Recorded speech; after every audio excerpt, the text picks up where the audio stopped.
Bet tagad mūsu doktors Heiki Valk Somijas populācijas izušanas un tās pēdas Latvijas ziemeļos arheoloģijas perspektīva. Līs.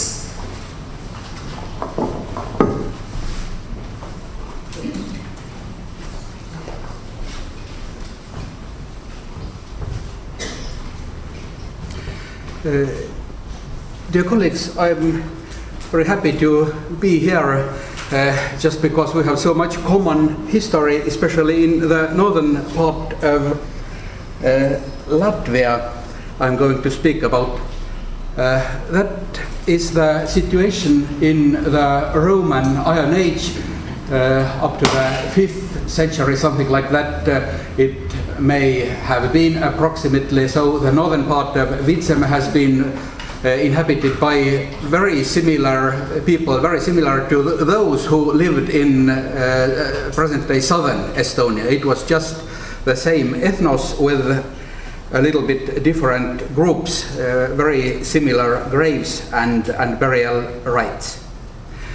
What happens in the second part of the first millennium? The Latgalian expansion, it, according to Arnis Ratinš, this map has been done. So it stretches to the north, to the northeast, to these areas that were earlier populated by the Finnic people, by close relatives of the ancestors of the southern Estonians.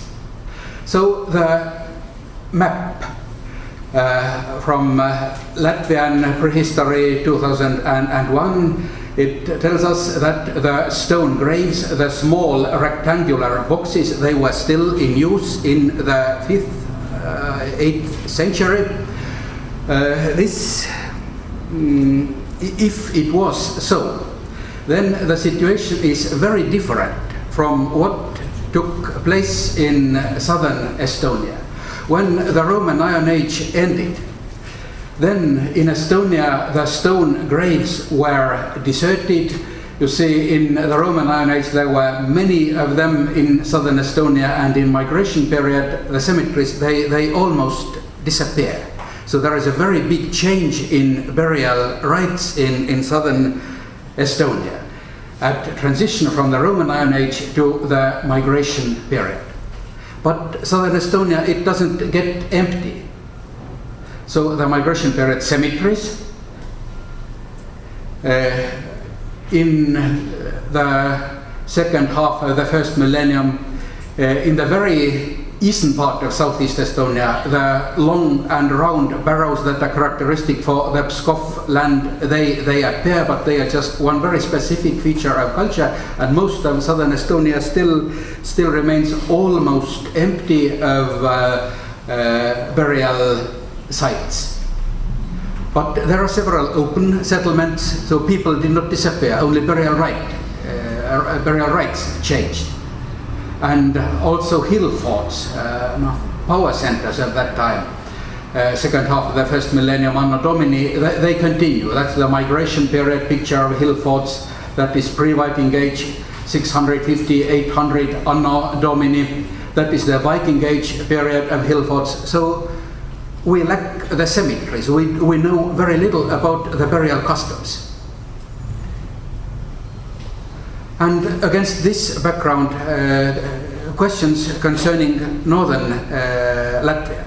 The first question, how long really the Tarand graves were in use? I think this material should be reviewed from the perspective of modern research. If it is correct that Tarand graves were so long in use, then there is a very different development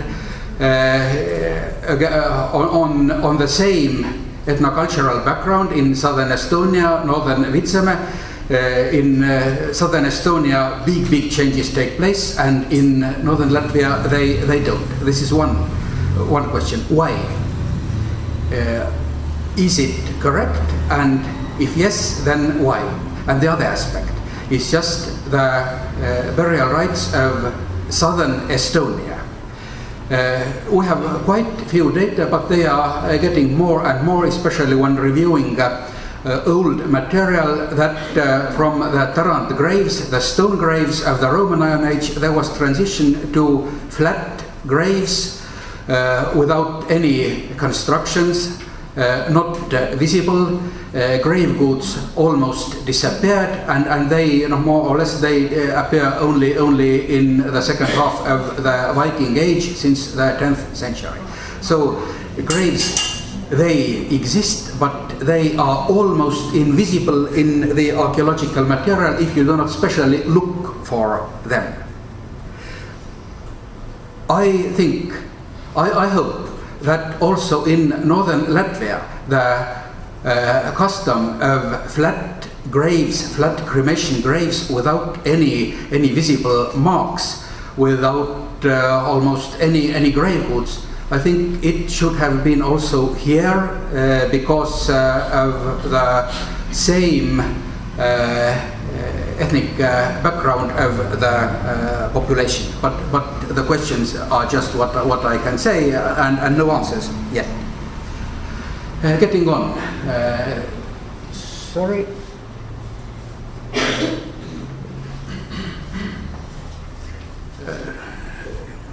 12th and 13th centuries situation in Latvia.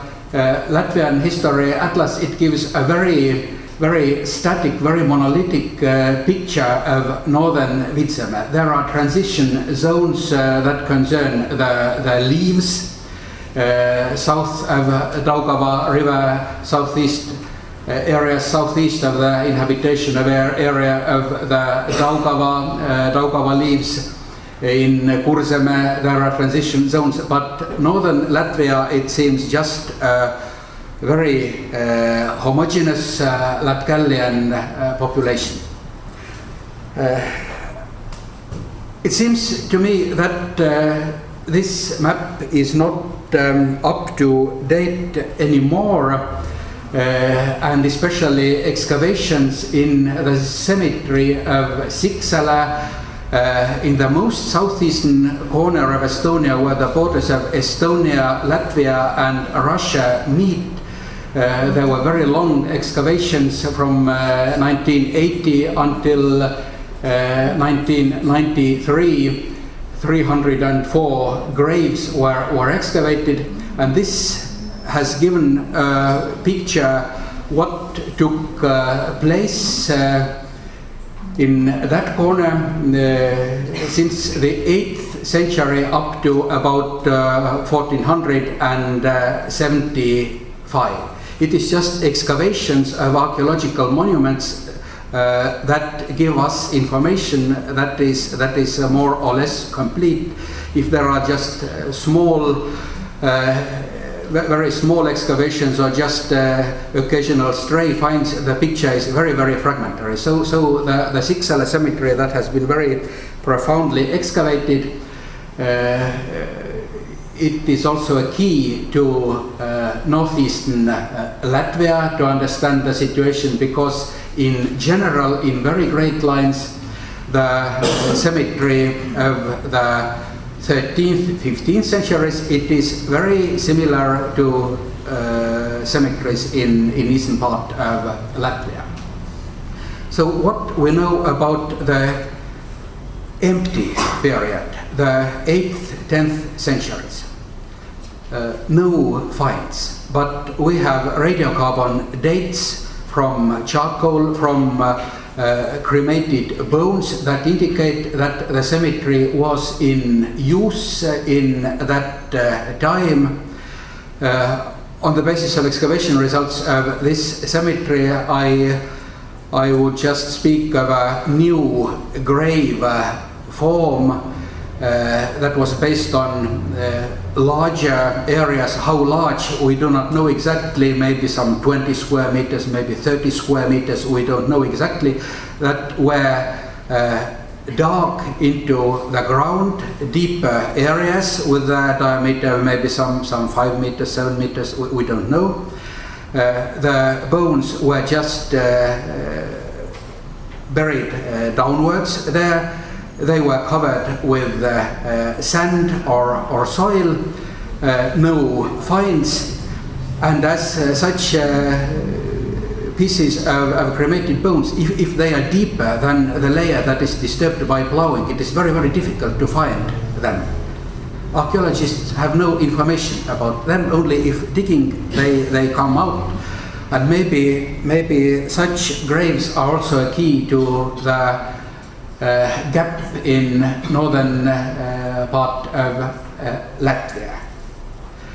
So concerning the 11th and 12th centuries, in the central part of the cemetery there was area with dispersed cremation graves with broken artifacts, with pottery fragments that were dispersed on the ground level, so burial rites have changed. That is typical for the Finnic traditions, that cremation graves are dispersed. You cannot distinguish any single graves. And inhumation graves from the 13th, 15th centuries, very nice finds on reconstructions, especially finds Vainaks, Villainen, things that we have been used to attach to the Latgalian culture. But still in Siksala cemetery there are also non-Latgalian traits. The orientation of graves. Among the Latgals, men were buried with their head towards northeast, women towards southwest, but in Siksala it is just the opposite. The same situation, only in medieval times when inhumation graves appear. It is characteristic for Võrumaa district, southern part of southeast Estonia. So common features with the Finno-Ugrians in Estonia. Just the opposite way round as the Latgalians. There are barrows with stone structures. There are some Finnic traits in costume remains that Silvia Lau has connected with the Volga Finns. And there are also some artifact types that are specific for northeastern Latvia and just especially for northeastern and eastern Latvia. One of these things is the shield-shaped, very wide bracelets, also rings that follow the same pattern, the same fashion.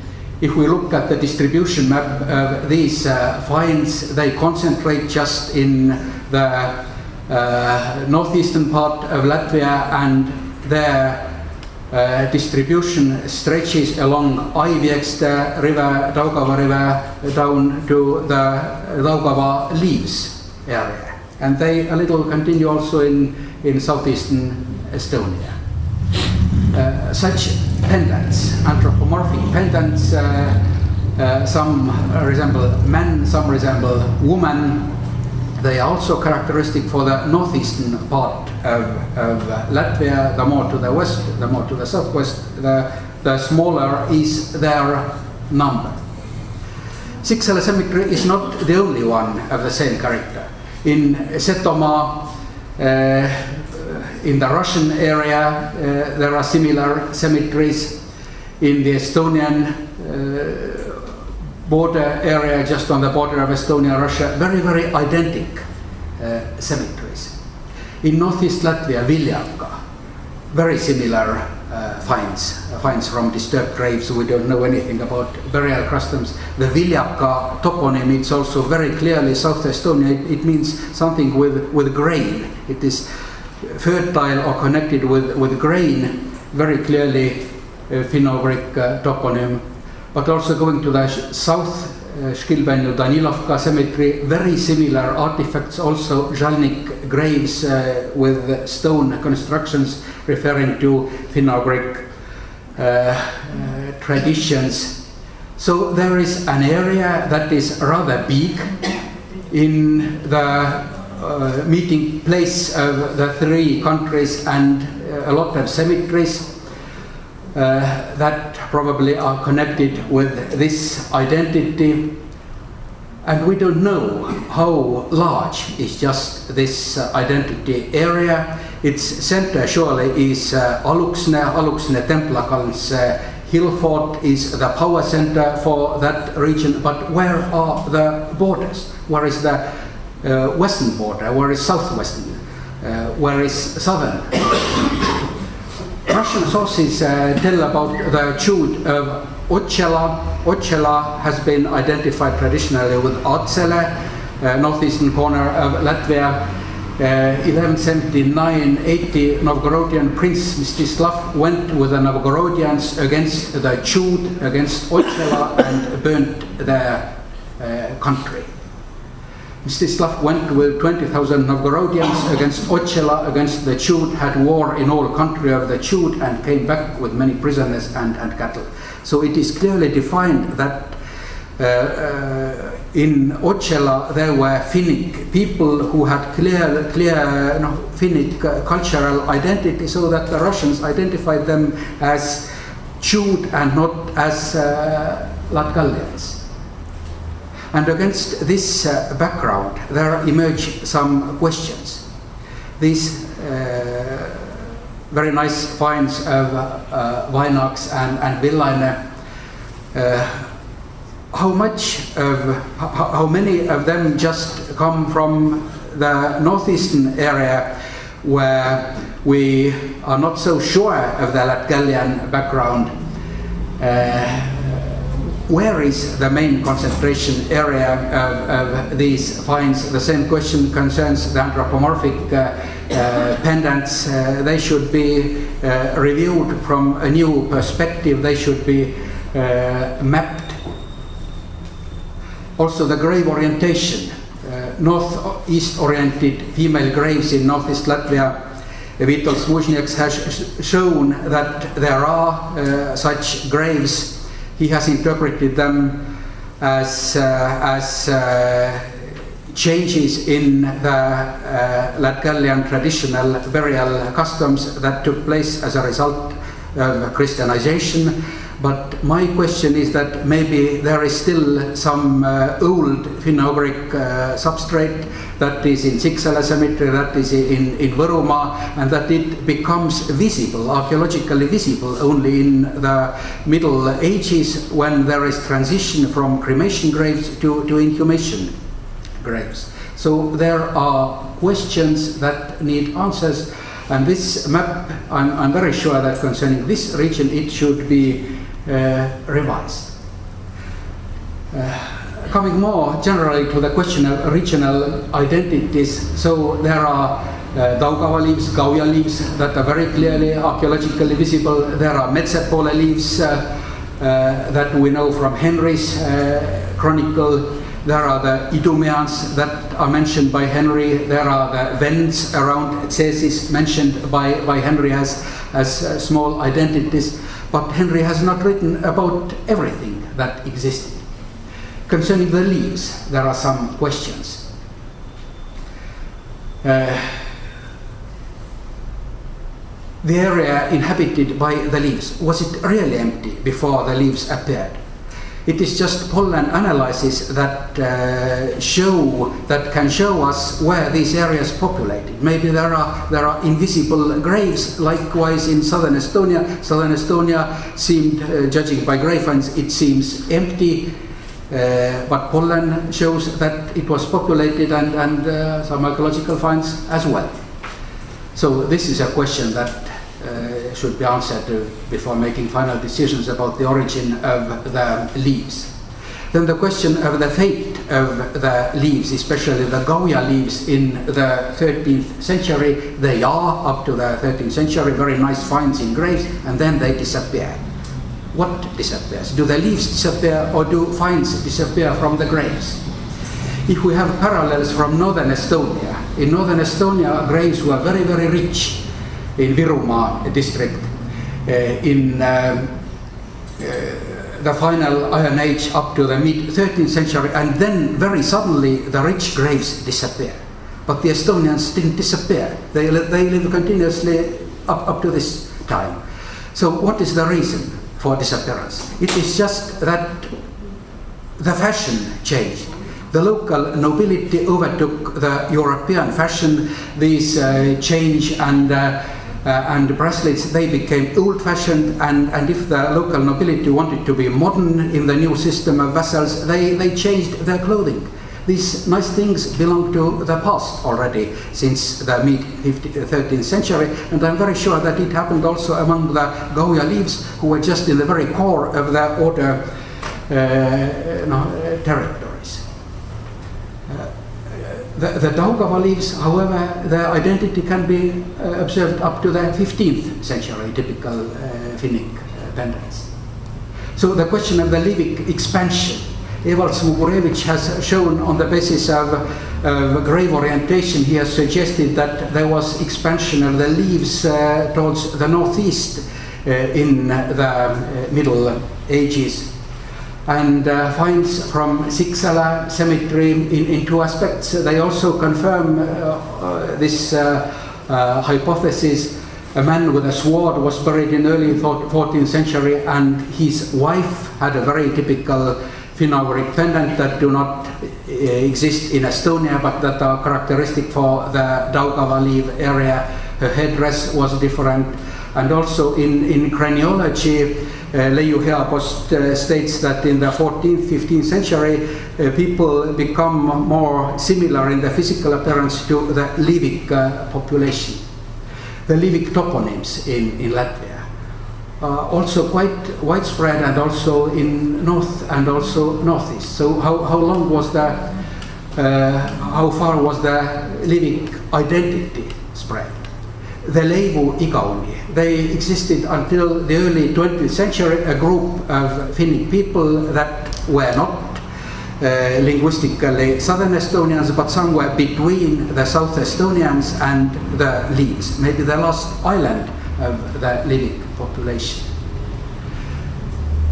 So several smaller identities we should look for in the Middle Ages. One is just the Idumea. We know very few archaeologically about them, but about the Vents of Cesis Võnnu in Estonian up to now. Cesis is Võnnu from the Vents. Finds just indicate not to Kurseme, but they indicate towards the north, towards Sakala. Such pendants, cross pendants, numerous, just only in Estonia, in Sakala district. Female head dress, silver sheep pendants, they indicate to the northern connections. A new cemetery close to Valka some years ago, 15th century Vainax, similar anthropomorphic pendants, likewise in Siksala. So there are many questions concerning the central part of northern Vitsema. What was there? There is a medieval ring type that just is very common in Siksala, Koikküla, Launkalnes, Pavulkalns. That doesn't go more to the north, maybe an indication to some identity. Then a typical Estonian 13th century brooch from Launkalnes, Pavulkalns. So what was there in the central part of northern Vitsema, we do not know. If we look on the background map, the lighter areas, they are cultivated areas, cultural lands, and dark areas, they are forests. So there are outline areas which are more densely populated, and I think archaeologically we should look for such geographical regions that belong together, that form in landscape, in geographical terms, homogeneous areas, and maybe just within these areas we should look for common traits, but surely they may be overlapping also these areas. Ethnographic data about the traces. Yeah, I'm just in the very end already. So they overlap very well with the shield-shaped bracelets. And what is important are communication routes. Just one route from the Votian land to the Daugava leaves over northeastern Latvia. There is much we should look for, just maybe from a new viewpoint.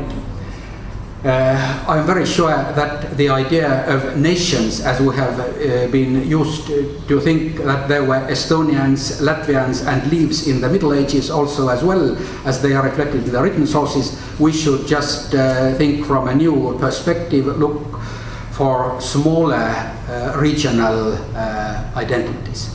That is a task for the future. Thank you.